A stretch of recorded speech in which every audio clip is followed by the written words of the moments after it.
Hey, what's up guys, Totally Dubbed here, and today I'm doing a video review for the LG 34UC79G. That is a 34-inch curved ultra-wide 144Hz monitor. Now before we get into the specs, I want to quickly talk about the price. It can be found for £480 on Amazon.co.uk and $630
Despite its relatively high price tag in comparison to an AOC 200Hz curved 1080p gaming monitor, it's much cheaper than the £600 price tag you'd have to pay for that monitor.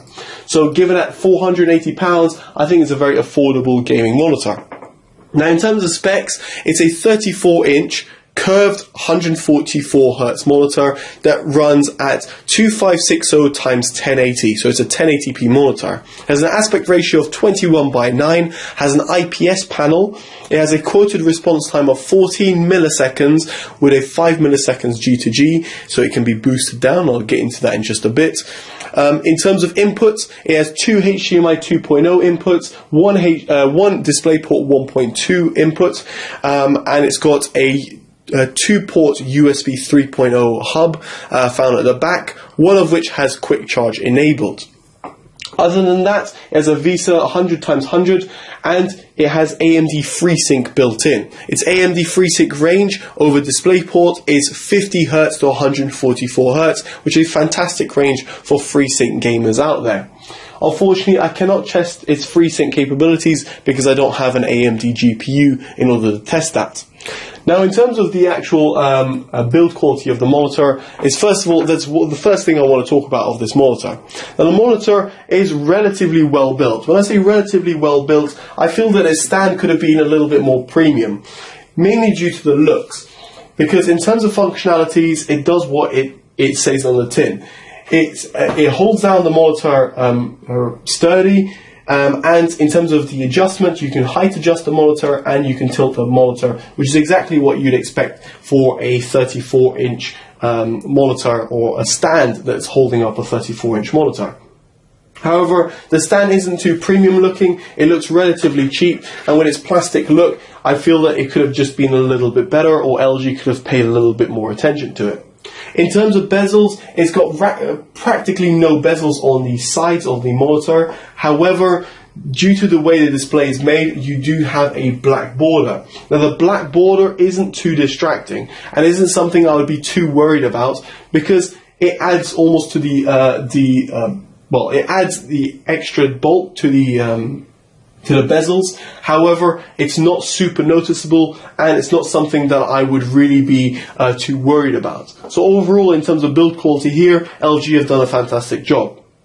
On a little side note, I should mention that the bottom of the monitor gets quite hot, and by that I mean the metal strip which is found at the top. Especially where the LG logo is over here, it's very, very hot, and it's something that I just should mention just because it's something that I observed. Now, in terms of accessing the OSD, LG have incorporated a single joystick button found in the middle of the monitor, and I absolutely love it. The OSD is very accessible and it's very easy to use, especially through that joystick button. Now, going through the OSD options, I had no sort of problems in terms of the things that they are to offer. If you go through it, you'll be able to see the inputs that you can choose from. In terms of picture mode, I'll just go through the things I set. So on picture mode, I've gone on custom. There's no sRGB mode or Adobe RGB mode that you can choose from. Picture adjust, I've got it on brightness 100, contrast 75, whereas the default is 70, and the rest of it I've left them on default. On game adjust, I've got response time on fast, FreeSync off, as I previously mentioned, 1 millisecond motion blur off as well, but you can set that on as well. It basically acts like ULMB. And I'll get into these in just a bit in terms of gaming. In terms of color adjust, I've got gamma as 1, where you can select between 0 and 2 as well. In color temperature, I've got it on custom. Again, there's no sort of color kelvins that you can choose from, which is slightly a shame. But in terms of red, I've got 50, green 50, and blue 48. Now, the reason I chose blue as 48 is simply because I felt that the monitor had a sort of blue tinge to it. The monitor does have a sort of blue hue, which was slightly odd to me because normally I wouldn't notice this from a monitor. Whereas if you gave me a smartphone, I would probably notice it and tell you, yes, it's got a sort of blue tinge to it. So yes, this LG isn't the most color accurate monitor you can expect out there, so you will need to set it up yourself. It's as simple as reducing the blues by two dots. However, even with that said, I still wouldn't use this monitor for color accurate image editing or video editing. It just isn't there for it. With that said, the monitor looks fantastic. If you're going to be looking at it in terms of like a photo video editing perspective, then no, it's probably not the right monitor for you. It doesn't even have sRGB mode or Adobe RGB mode for you. However, looking in terms of like a gaming perspective and in terms of what this monitor is made for gamers, then it's fantastic because the colors are vibrant. Say for example, in this image, you can see colors are really coming out. In this image, again, it's like really good colors coming out over here, and that is also due to the fact that I've set contrast as 75 versus 70. At 70, I felt the images were just a little bit too dull. It just felt lacking a little bit. But nevertheless, if you just customize it through the OSD as I showed you, then you'll get the best colors, that, at least in my opinion, the best colors that I could achieve from the monitor. So images do pop, colors are saturated but not overly saturated. Blacks come out fantastic in terms of the black level. Like for example, this image, there's a deep black color over here. It's not grayish, it's not overdone. And in terms of the white point, it is very accurate and it looks very nice as well. So again, no sort of problems. I should, however, mention a few things. First of all, backlight bleed.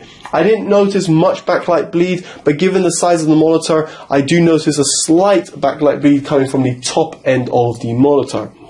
Not so much at the bottom, but it's a slight backlight bleed at the top. In terms of the uniformity, from my own eyes, I didn't notice too much of a problem. In terms of viewing angles, again, no sort of problems, but if you want the most accurate colors, you should sit pretty centered to the screen. And the reason I say that is because when you start moving to the left and right, I feel that the colors, especially the white point, does kind of diminish. Now, in terms of looking at the side of the screen, I do notice that there is a slight clipping at the edge.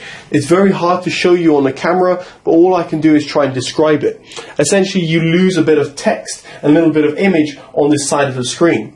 Now, a lot of, some other monitors I've reviewed in the past, looking at it from its center and looking to the sides, you'd notice this loss of screen. However, with this LG, you don't notice that unless you move to extreme angles. So if you're going to be looking at it to a certain degree, you're going to notice that loss of text and loss of image. So do bear that in mind if you're going to be getting the monitor.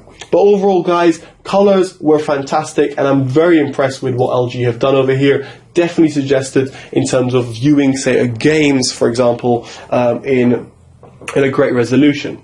Now, in terms of its gaming performance, now despite its quoted response time, as you saw, I put it on the fastest mode.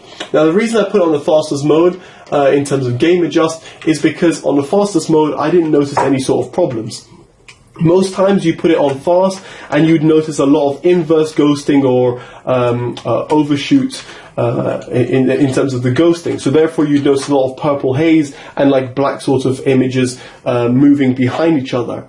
This is not the case with this monitor, and I must say I'm very impressed with that. So if you're going to be using this for gaming, first of all put it to fast. But then, how does it work in terms of gaming? Now, in terms of gaming, I was very impressed. Its response time is very good on the fast response time setting, and to the point that I would actually use it for competitive gaming, such as like playing Counter-Strike. There's no sort of problems using the monitor, and more so its input lag feels relatively fast. In other words, it's a low input lag, and therefore it can be used for competitive gaming as well. Often you'll find monitors that are big like this will not do well in terms of competitive gaming, but they will be fine for casual gaming. This is not the case with this LG. I feel that you could game competitive on it, and in terms of casual gaming, you won't have a problem. However, there's one thing that I should point out, and that is the brightness. I felt that the brightness could do a little bit higher. Now, it's not really to do with gaming, but I do notice it in certain games that the color just is missing a little bit. Not in terms of the color, just its brightness is missing a bit, so in order to really make the game feel more alive. It feels a little bit subdued. Now, I don't know if LG have done this by purpose, but it's something I noticed both in terms of looking at pictures and even looking at a game. So it's just something that you should bear in mind, that it won't go as bright as some other monitors out there. But what do I think of the monitor given this sort of flaw or the other flaws that I mentioned?